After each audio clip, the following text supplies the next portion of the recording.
अगला है मौलिक अधिकार। तो मौलिक अधिकार मूल अधिकारों और स्वतंत्रताओं का एक समूह है जिन्हें मानवीय सम्मान, स्वतंत्रता और समानता की सुरक्षा के लिए आवश्यक माना जाता है। संविधान द्वारा व्यक्तियों को इसकी गारंटी दी जाती है। फंडामेंटल राइट को भारत का मैग्ना कार्टा कहा जाता है और भाग 3 अनुच्छेद 12 से 35 में वर्णित हैं। और इन अधिकारों की रक्षा की गारंटी भारत के सर्वोच्च न्यायालय द्वारा की जाती है। अब इसके कुछ उदाहरण देखते हैं।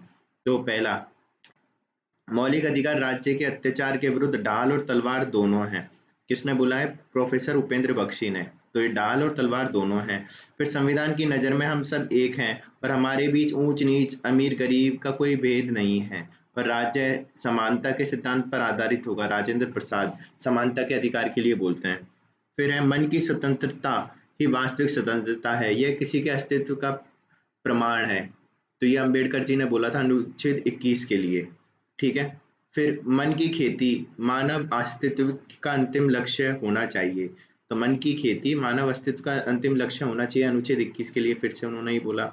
फिर ये डॉक्टर अंबेडकर ने बोला है, मैं किसी समुदाय की प्रगति को महिलाओं के द्वारा हासिल गई प्रगति के आधार पर मापता हूँ। बी आर अम्बेडकर सकारात्मक कार्रवाई के संदर्भ में बोला है। फिर है, जब आप सामाजिक स्वतंत्रता प्राप्त नहीं कर लेते, कानून द्वारा प्रदान की गई कोई भी स्वतंत्रता आपके लिए काम नहीं का आप क्योंकि किसी की काम की नहीं है। डॉक्टर अंबेडकर ने बोला है सकारात्मक कार्रवाई के लिए। फिर फंडामेंटल डीपीएसपी के लिए बोला है, राजनीतिक स्वतंत्रता के बिना आर्थिक स्वतंत्रता महज एक कल्पना है।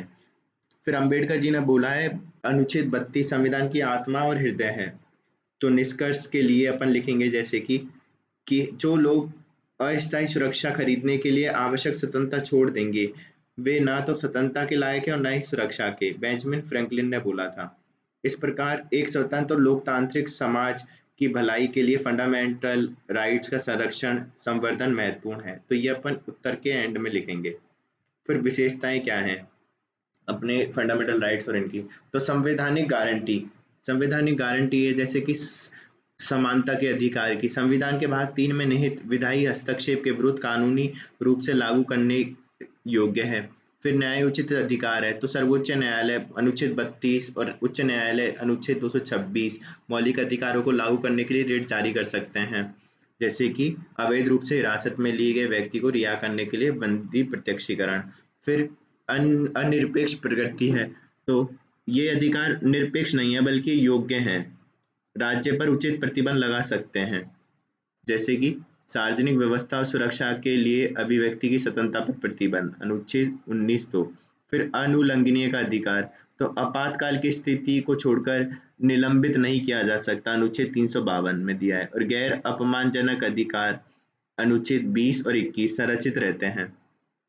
फिर सार्वभौमिक प्रयोज्यता, सार्वभौमिक प्रयोज्यता जैसे जाति, पंथ, धर्म, लिंग, सामाजिक आर्थिक स्थिति की परवाह किए बिना सभी नागरिकों को गारंटी देते हैं।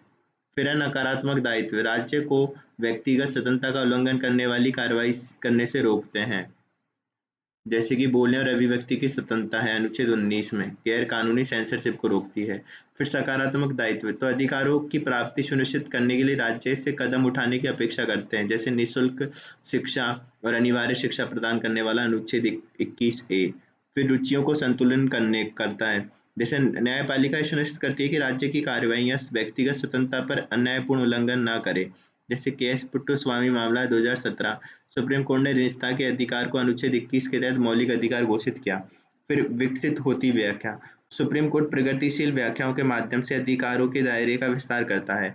नवतेज सिंह जौहर मामले में समानता के अधिकार के तहत LGBTQ+ अधिकारों को शामिल करना, अनुच्छेद 14 में। फिर प्रवर्तन तंत्र, तो न्यायपालिका रिट, जनहित याचिका और न्यायिक समीक्षा के माध्यम से मौलिक अधिकारों की रक्षा करती है।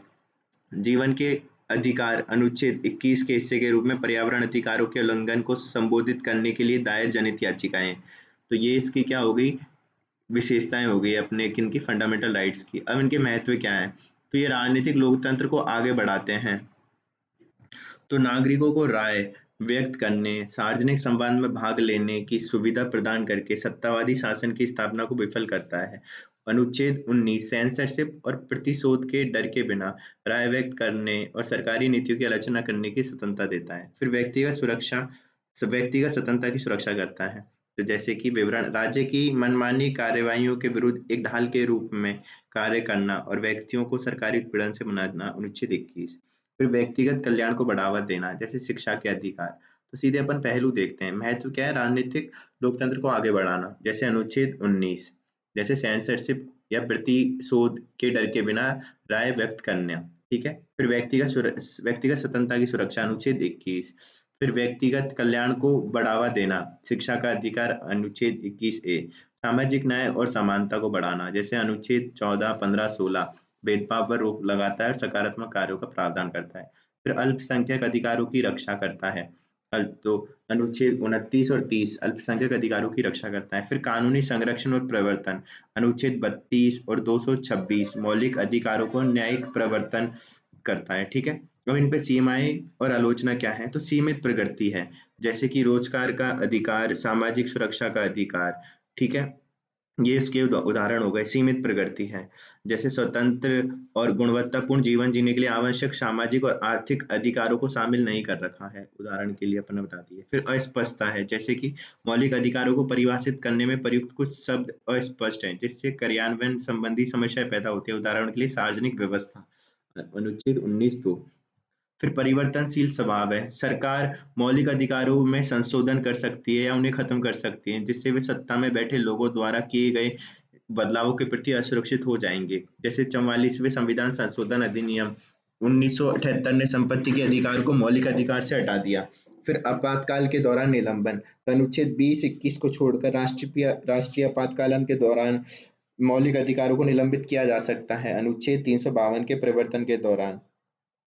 फिर निवारक निरोध, अनुच्छेद 22 नागरिकों के अधिकारों को प्रतिबंधित करते हुए बिना मुकदमे के 3 महीने तक हिरासत में रखने की अनुमति देता है। सरकार बिना मुकदमा चलाए व्यक्ति को हिरासत में ले सकती है। फिर सीमित कवरेज है, जैसे कि सशस्त्र बल, अर्धसैनिक बल, पुलिस और खुफिया एजेंसियों के सदस्यों पर लागू ना होना।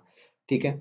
फिर सामाजिक आर्थिक असमानता है, गरीबी, जातिगत भेदभाव, शिक्षा और धार्मिक विविधता जैसे मुद्दे कार्यान्वयन में बाधा डालते हैं, जैसे कि कलंक और जागरूकता की कमी के कारण 95% से अधिक वैवाहिक बलात्कार दर्ज नहीं किए जाते। फिर खराब प्रवर्तन तंत्र, बुनियादी ढांचे की कमी, पुलिस की असक्षमता और राजनीतिकरण अधिकारों के कार्यान्वयन को कमजोर करती है, जैसे जेलों में बड़ी संख्या में विचाराधीन कैदी। फिर न्यायिक लंबितता, तो मामलों का भारी अंबार न्याय वितरण और अधिकारों के कार्यान्वयन में देरी करता है। सुप्रीम कोर्ट में 66,000 से अधिक मामले लंबित हैं। फिर व्यक्तिवाद बनाम सामूहिकता, तो सामाजिक परंपराएं अक्सर व्यक्तिगत अधिकारों से टकराती हैं, जैसे समलैंगिक विवाह का विरोध। फिर भ्रष्टाचार की व्यापकता, तो नौकरशाही में भ्रष्टाचार अधिकारों के कठोर क्रियान्वयन में बाधा डालते हैं और बाल श्रम और मानव तस्करी का निरंतर प्रयास इसका उदाहरण हो गया। तो ये इसकी क्या हो गई? सीमाएं और आलोचना, जैसे सीमित प्रगति, अस्पष्टता, परिवर्तनशील स्वभाव है, आपातकालन के दौरान निलंबन हो जाते हैं, निवारक निरोध। फिर इसका सीमित कवरेज है, जैसे कि सशस्त्र बलों पर लागू नहीं होता। फिर सामाजिक आर्थिक असमानताएं हैं, खराब प्रवर्तन तंत्र हैं और न्यायिक लंबितता है, व्यक्तिवाद बनाम सामूहिकता है, जैसे कि समलैंगिक विवाह का विरोध। फिर भ्रष्टाचार की व्यापकता है। ठीक है। जैसे बाल श्रम, मानव तस्करी लगातार अभी भी जारी है। फिर न्यायपालिका की भूमिका क्या है इसमें? तो न्यायपालिका की भूमिका, न्यायिक समीक्षा, न्यायपालिका संविधान की व्याख्या करती है और मौलिक अधिकारों का प्रवर्तन सुनिश्चित करती है, जैसे केशवानंद भारती बनाम केरल मामला। फिर रिट क्षेत्राधिकार, रिट राज्य या अन्य प्राधिकारियों द्वारा उल्लंघन किए गए अधिकारों के लिए तत्काल राहत प्रदान करती है, जैसे एक गोपालन मामले में व्यक्तिगत स्वतंत्रता की सुरक्षा में बंदी प्रत्यक्षीकरण के महत्व की पुष्टि की गई है। फिर जनहित याचिका, जनहित याचिकाएं प्रणालीगत मुद्दों और मौलिक अधिकारों के उल्लंघन का समाधान करती है, जैसे नालसा बनाम भारत संघ 2014 में ट्रांसजेंडर व्यक्तियों के अधिकारों को मान्यता दी गई। फिर कार्यकारी अतिरेक को रोकना, तो न्यायालय उन कार्यकारी कार्यों को अमान्य कर देते हैं जो प्राधिकारों से अधिक या अधिकारों को उल्लंघन करते हैं। एसआर बम्बई मामला, राष्ट्रपति शासन की समीक्षा का अधिकार जताया। फिर है न्यायिक सक्रियता, तो अधिकारों के दायरों का विस्तार करने के लिए सक्रिय व्याख्या और हस्तक्षेप, जैसे कि मेनका गांधी बनाम भारत संघ, विदेशी यात्रा के अधिकार को शामिल करने के लिए अनुच्छेद 21 का विस्तार किया गया। फिर मिसाल कायम करना, जैसे अदालतें कानूनी मिसालें कायम करती हैं जो भविष्य के मामलों का मार्गदर्शन करेंगी, जैसे नाज फाउंडेशन का मामला, सहमति से किए गए समलैंगिक कृत्यों को अपराध की श्रेणी से बाहर किया गया है। फिर अल्पसंख्यकों के अधिकारों का संरक्षण, तो अदालत समानता और न्याय सुनिश्चित करती है और अल्पसंख्यकों के अधिकारों की रक्षा करती है। जैसे शाहबानो बेगम मामला, लैंगिक समानता पर जोर देते हुए मुस्लिम महिलाओं के भरण पोषण का दावा करने के अधिकार को बरकरार रखा। फिर संतुलन का अधिकार, तो न्याय सुनिश्चित करने के लिए अदालत प्रतिस्पर्धी अधिकारों और हितों का संतुलन करती है। जैसे अरुणा रामचंद्र शानबाग बनाम भारत संघ, सुरक्षा उपायों को सुनिश्चित करते हुए कुछ शर्तों के तहत निष्क्रिय इच्छा मृत्यु की अनुमति दी गई है। आगे देखते हैं कौन सा, समानता का अधिकार। तो कानून का शासन क्या है? कानून का शासन में एक मौलिक सिद्धांत है जो मनमानी शक्ति पर कानून की सर्वोच्चता पर जोर देता है और तथा यह सुनिश्चित करता है कि सरकारी अधिकारियों सहित सभी लोग कानून के अधीन हों तथा अपने कार्यों के लिए जवाबदेह हों। ठीक है, अब भारत के लिए इसका महत्व क्या है? ठीक है, तो शक्तियों का दुरुपयोग की रोकथाम, तो सत्तावादी प्रवृत्तियों को रोकता है। जैसे विनीत नारायण बनाम भारत संघ, भ्रष्टाचार के मामलों के लिए सीबीसी की स्थापना। फिर कानूनी निश्चितता और पूर्वानुमेयता, तो स्पष्ट और सुसंगत कानून सुनिश्चित करता है। जैसे श्रेया सिंघल बनाम भारत संघ मामले में, तो आईटी अधिनियम की धारा 66 को रद्द कर दिया। फिर मौलिक अधिकारों का संरक्षण करता है। जैसे मेनका गांधी बनाम भारत संघ में कि अनुच्छेद 21 में विदेश की यात्रा के अधिकार को शामिल करके विस्तार किया गया। फिर लोकतंत्र का प्रचार करता है। तो एसआर बम्बई बनाम भारत संघ में मनमानी के लिए राष्ट्रपति शासन की समीक्षा की गई। फिर है अल्पसंख्यक अधिकारों का संरक्षण करता है। जैसे नवतेज सिंह जौहर बनाम भारत संघ में, तो समलैंगिक कृत्यों को अपराधों की श्रेणी से बाहर किया गया। फिर इसके लिए चुनौती क्या है? तो इसमें चुनौतियां हैं जैसे बैकलॉग और देरी। तो भारत के सर्वोच्च न्यायालय में 66,000 से अधिक मामले लंबित हैं अभी। फिर है भ्रष्टाचार और राजनीतिक हस्तक्षेप। तो सुप्रीम कोर्ट ने राजनीतिक प्रभाव के कारण सीबीआई को पिंजरे में बंद तोता कहा है। फिर न्याय तक असमान पहुंच, तो आदिवासी बनाम खनन कंपनी मामला भूमि अधिकार संघर्ष को उजागर करता है। फिर कमजोर प्रवर्तन तंत्र, तो ये कैसे कि बाल श्रम अधिनियम, आईएलओ की रिपोर्ट के आईएलओ की रिपोर्ट में बताया कि बाल श्रम अधिनियम के बावजूद भारत में 8.9 मिलियन बाल श्रमिक हैं। फिर कार्यकारी शक्तियों का मनमाना उपयोग, उदाहरण कन्हैया कुमार केस, मनमाना हिरासत, सेंसरशिप और अत्यधिक बल। फिर न्यायिक सक्रियता बनाम अतिरेक, तो इसमें विशाखा दिशा निर्देश मामले की तरह नीतिगत निर्णयों में सर्वोच्च न्यायालय की भागीदारी है। तो अत्यधिक न्यायिक हस्तक्षेप शक्तियों के पृथक्करण को कमजोर कर सकता है। फिर कानूनी सुधारों की धीमी गति, जैसे पुराने कानून और प्रक्रियात्मक जटिलताएं कानून प्रणाली में सुधार में बाधक हैं। जैसे प्रकाश सिंह बनाम भारत संघ में सुप्रीम कोर्ट के निर्देशों का खराब क्रियान्वयन। फिर सामाजिक और सांस्कृतिक कारक, तो भेदभाव और सांप्रदायिक तनाव पक्षपातपूर्ण प्रवर्तन को जन्म देते हैं। जैसे Manoj Babli honour killing case जाति आधारित हिंसा को उजागर करता है। फिर अगला देखते हैं आगे की राह में कैसे बताएंगे, दक्षता और जवाबदेहिता के लिए न्यायिक सुधार, न्यायाधीशों की संख्या बढ़ाना, बुनियादी ढांचे को बढ़ाना और बैकलॉग को कम करने के लिए नियुक्ति प्रक्रिया में तेजी लाना। फिर पारदर्शी और जवाबदेही के लिए पुलिस सुधार करें। जैसे राष्ट्रीय पुलिस आयोग की सिफारिशें और प्रकाश सिंह मामले 2006 में सुप्रीम कोर्ट के निर्देशों को अपनाना। फिर भारतीय विधि आयोग और राष्ट्रीय विधिक सेवा प्राधिकरण की 4वीं रिपोर्ट द्वारा सुझाए गए इस सुझाव के अनुसार सशक्तिकरण के लिए कानूनी जागरूकता और शिक्षा। फिर द्वितीय प्रशासनिक सुधार आयोग और भारतीय विधि आयोग द्वारा प्रस्तावित भ्रष्टाचार विरोधी कानून और प्रवर्तन तंत्र को मजबूत बनाना। तो यही है, और पुराने कानूनों को अद्यतन करना। फिर अगला आता है समान नागरिक संहिता। तो यह है विवाह, तलाक, उत्तराधिकार, गोद लेने और भरण पोषण जैसे व्यक्तिगत मामलों को नियंत्रित करने वाले कानूनों का एक समूह है। संविधान के डीपीएसपी के अनुच्छेद 44 में कहा गया है कि राज्य भारत के पूरे क्षेत्र में नागरिकों के लिए एक समान नागरिक संहिता सुनिश्चित करने का प्रयास करेगा। अब इसकी आवश्यकता क्या है? तो संवैधानिक आदेश है एक तो। संविधान के अनुच्छेद 44 में समान नागरिक संहिता के को निर्देशक सिद्धांत बताया है। ठीक है। फिर समानता और लैंगिक न्याय के लिए, उदाहरण के लिए, यद्यपि बेटियों को बेटों के समान उत्तराधिकार का अधिकार देने के लिए 2005 में हिंदू उत्तराधिकार अधिनियम 1956 में संशोधन किया गया था, लेकिन सभी व्यक्तिगत कानूनों में समान सुधार सार्वभौमिक रूप से नहीं अपनाए गए हैं। फिर धर्मनिरपेक्षता और धार्मिक तटस्थता के लिए जरूरी है। जैसे यूसीसी विवाह, तलाक, गोद लेने जैसे व्यक्तिगत मामलों में धर्म को एक कारक के रूप में हटा देगा और और उदाहरण के लिए वर्तमान में अंतर धार्मिक जोड़ों को नागरिक समारोह के लिए एक विशेष विवाह अधिनियम 1954 के तहत पंजीकरण करने की आवश्यकता होती है। यूसीसी इस अलग प्रक्रिया को समाप्त कर देगा और सभी विवाहों के लिए एक एकीकृत प्रणाली प्रदान करेगा। फिर राष्ट्रीय एकता और सामाजिक समरसता बनाने के लिए तो समान नागरिक संहिता विभिन्न धर्मों, आस्थाओं आदि के बावजूद एक राष्ट्रीय एक कानून के आधार पर नागरिकों के बीच साझा पहचान और अपनेपन के विचार को बढ़ावा दे सकती है। फिर कानूनी व्यवस्था में निश्चितता और स्पष्टता, स्पष्ट और निष्पक्ष शब्दावली, एक एकल समान नागरिक संहिता विभिन्न और विविध व्यक्तिगत कानूनों की जटिलताओं को कम करेगा। इससे न केवल कानूनी प्रणाली सरल होगी बल्कि मुकदमेबाजी भी कम होगी। फिर कानूनी व्यवस्था का आधुनिकीकरण, तो यूसीसी व्यक्तिगत अधिकारों को कायम रखते हुए स्वतंत्रता, समानता, व्यक्तिवाद आदि के आधुनिक मूल्य को बढ़ावा देगा, जैसे शाहबानो मामला और सायरा बानो मामला। फिर इसके खिलाफ चुनौतियां क्या हैं? तो मौलिक अधिकारों का हनन होता है इससे।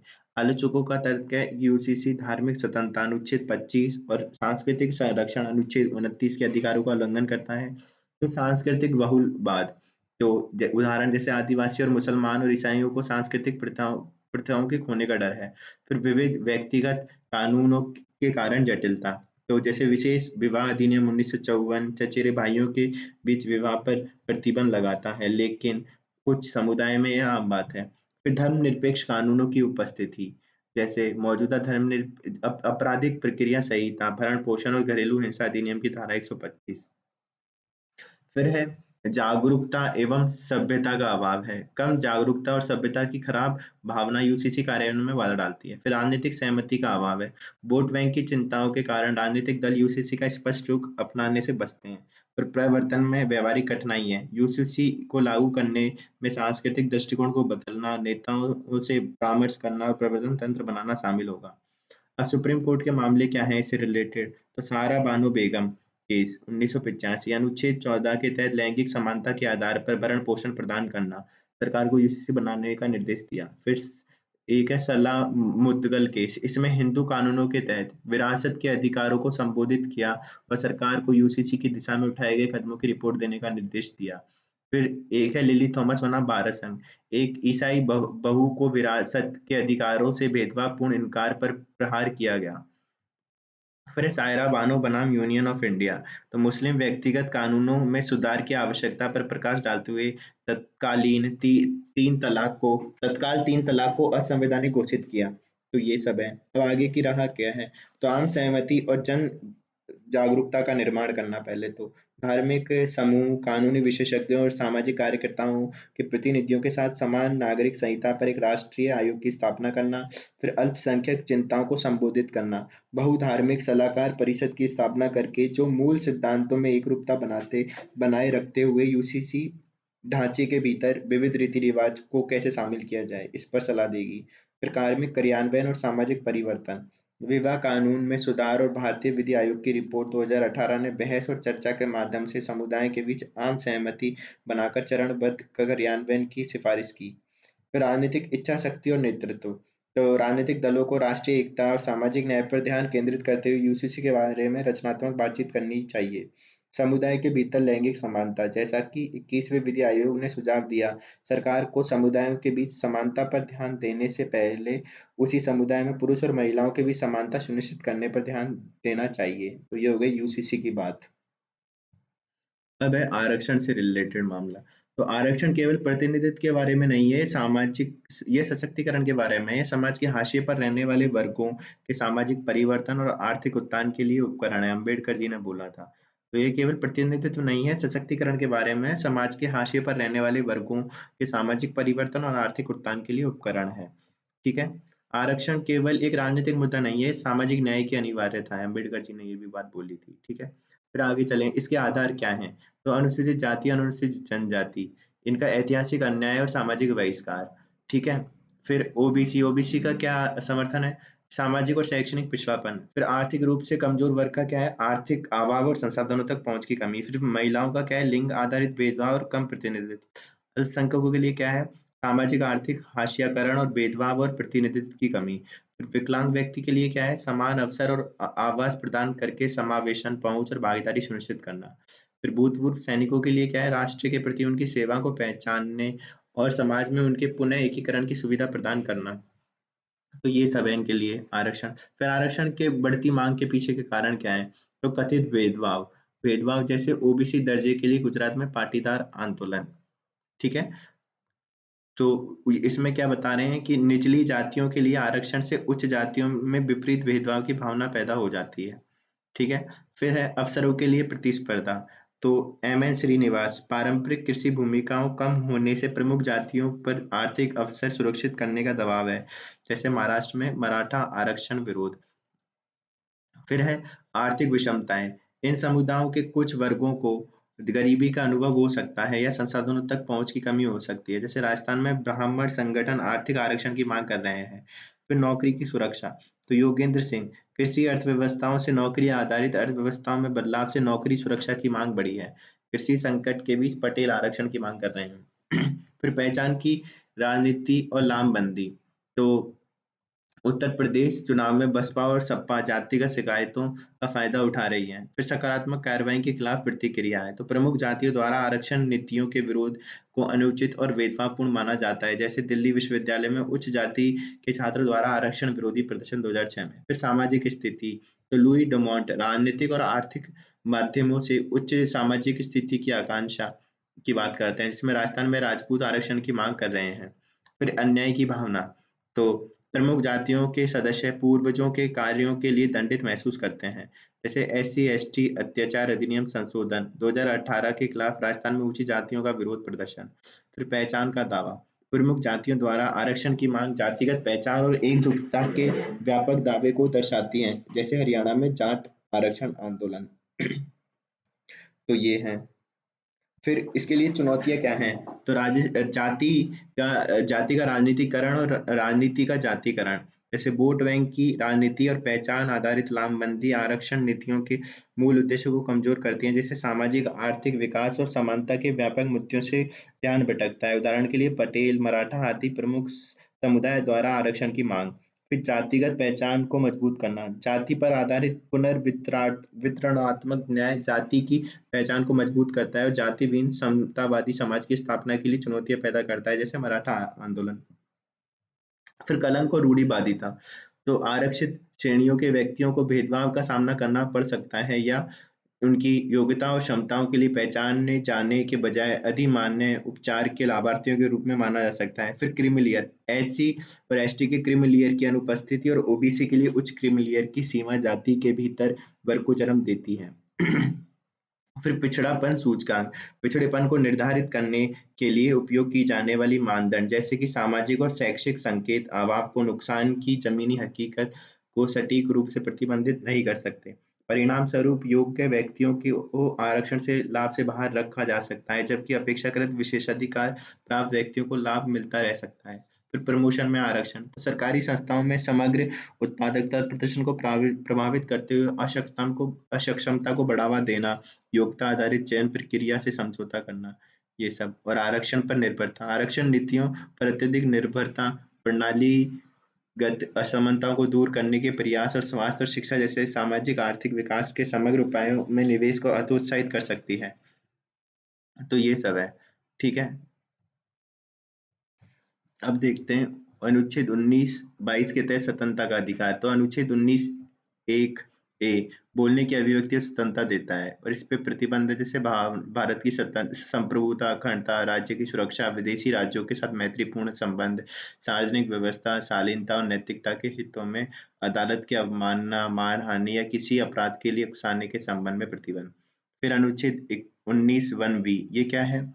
इसकी शांतिपूर्वक एकत्र होने का अधिकार और इस पे उचित प्रतिबंध है 19(3) में, जिसमें भारत की संप्रभुता, अखंडता और सार्वजनिक व्यवस्था के हित में प्रतिबंध। फिर 19(1)(c) संघ या यूनियन बनाने का अधिकार और इस पे प्रतिबंध है कि 19(4) में भारत की संप्रभुता, अखंडता, सार्वजनिक व्यवस्था या नैतिकता के हित में प्रतिबंध। फिर है अनुच्छेद 1D 19(1D), इसमें भारत में स्वतंत्र रूप से घूमने का अधिकार है और इसमें प्रतिबंध है 19(5) में, जो कि आम जनता के हित में या किसी अनुसूचित जनजाति के हितों की सुरक्षा के लिए प्रतिबंध। फिर 19(1)(e) है जो भारत के किसी भी हिस्से में निवास करने और बसने का अधिकार देता है।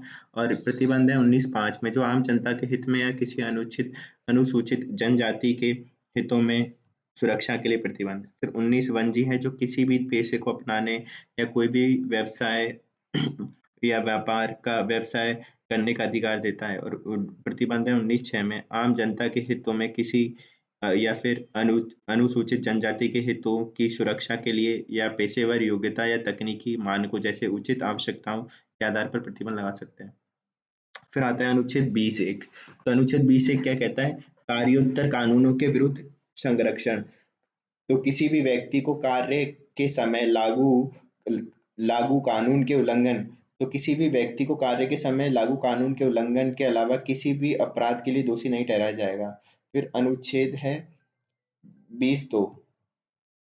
अनुच्छेद 20(2) ये दोहरे खतरे से सुरक्षा की बात करता है। किसी भी व्यक्ति को पर एक ही अपराध के लिए एक से अधिक मुकदमा नहीं चलाया जाएगा और दंडित नहीं किया जाएगा। फिर अनुच्छेद 20(3) आत्म अपराध से सुरक्षा। किसी भी अपराध के आरोपी किसी भी व्यक्ति को अपने खिलाफ गवाह बनाने के लिए मजबूर नहीं किया जाएगा। फिर अनुच्छेद 21 तो ये क्या है? जीवन और व्यक्तिगत स्वतंत्रता। किसी भी व्यक्ति को कानून द्वारा स्थापित प्रक्रिया के अलावा उसके जीवन या व्यक्तिगत स्वतंत्रता से वंचित नहीं किया जाएगा। ठीक है? फिर है किसी भी आवाज़ के लिए निष्पक्ष, उचित कानूनी प्रक्रिया का पालन किया जाना चाहिए, यानी कानूनों द्वारा स्थापित प्रक्रिया या कानूनों की उचित प्रक्रिया। मेनका गांधी केस में कहा था। तो अनुच्छेद 21 का है जीवन और व्यक्तिगत स्वतंत्रता की सुरक्षा। अब इनके महत्व क्या है? ठीक है?